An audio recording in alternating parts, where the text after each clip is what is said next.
Don Bay.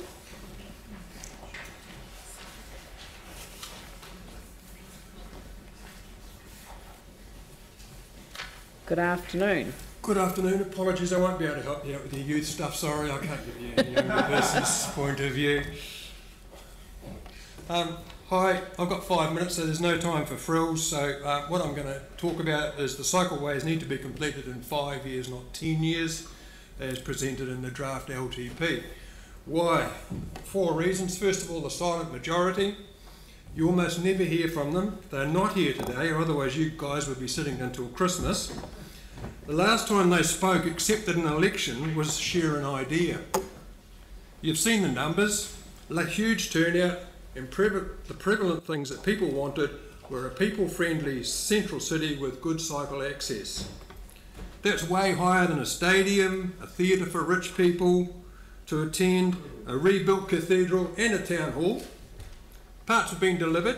There are some very people-friendly places in the central city, but we only have 4 of the 13 major cycle routes to enable people to reach them safely on their bikes. Health. We advocates keep on banging on about this, but it is a big issue. Taking British figures and adjusting for population differences, it is likely 1,000 people will die in New Zealand this year from inactivity.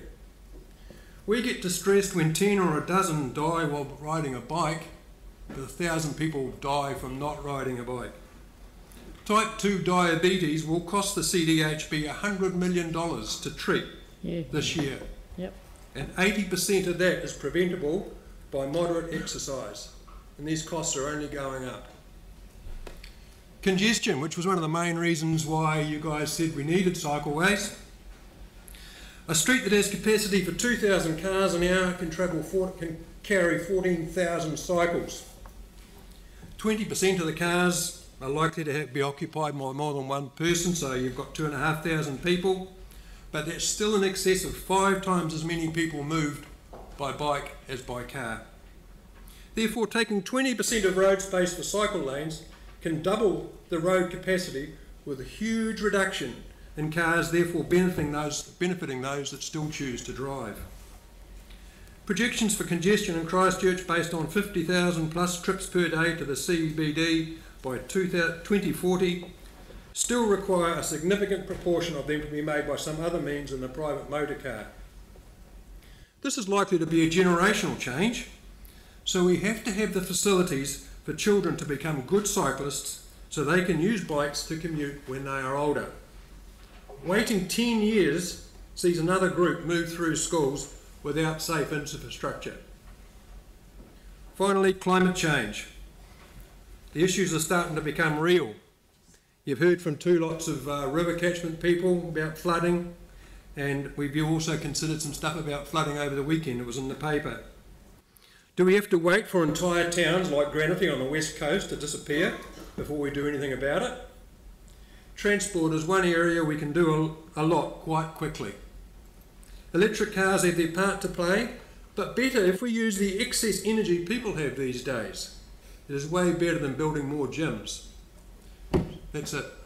Thank you. Can I ask you about the section that you haven't touched on, which is around asset sales, and you talk about the fact that in Auckland, for example, public ownership or private ownership of some of the shares, not all of the shares, has enabled that company to think strategically around other investments, for example, in Queenstown Airport, which we can see the effects of quite plainly from Christchurch. Exactly. So would you like to expand a little bit on that?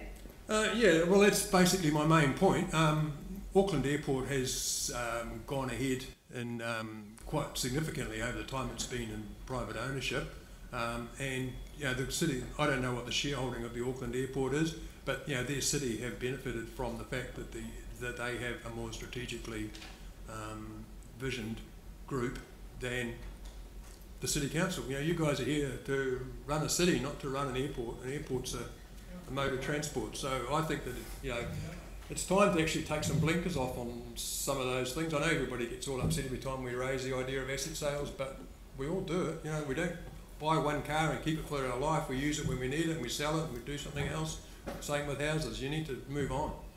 Well, it's a certain. It's not something that we own 100% of. We own, 75%, and 25% is owned by the Crown, which was the trigger for the conversation in Auckland when the Crown put its share on the market. So, yeah. If you sold, say, half of it, or 49%, and still get the controlling bit, Yeah. It would make it much better. Yeah, that would be 25% from our perspective. But excellent. Well, thank you very much for your submission. Thank you. Much appreciated.